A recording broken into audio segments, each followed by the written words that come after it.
Il paraît que quand on refuse d'écouter les conseils des personnes plus expérimentées, on peut se retrouver parfois dans le beau drap.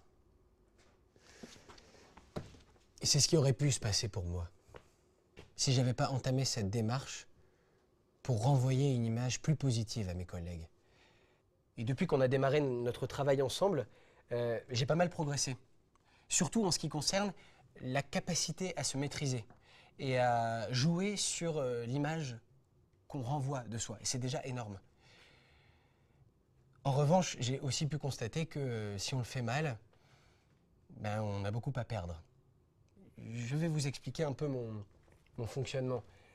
Au début, j'étais on ne peut plus motivé à prouver à mes collègues Eva et Serge qu'ils avaient tort, qu'ils ne comprenaient pas qui j'étais et ce dont j'étais capable. Alors j'ai tout fait pour mettre en application ce que j'avais appris. J'ai élaboré une stratégie. Sauf que elle m'a d'abord causé plus de problèmes qu'elle ne m'a apporté de solutions. Puisque au lieu de prouver que j'étais le responsable financier le plus responsable et le plus sincère, et au lieu de montrer que je collais à l'image que mes collègues avaient de moi, je me suis retrouvé à essayer à tout prix de plaire à Eva. C'est vrai qu'elle me plaît, Eva. Ouais. Oui, elle est drôle, elle est intelligente, elle est différente.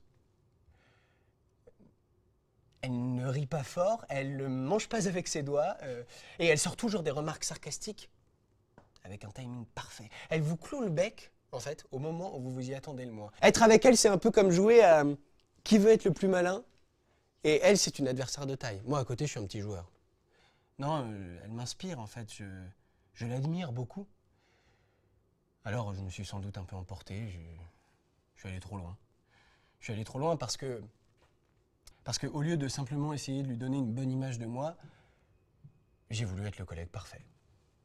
Tout simplement pour qu'elle m'envisage comme le parfait petit ami.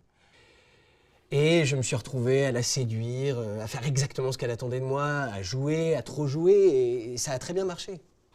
Ça a tellement bien marché qu'au bout de quelques semaines, on était ensemble. On bossait ensemble, on sortait ensemble, on dormait ensemble. C'était génial. C'était vraiment génial. Jusqu'au jour où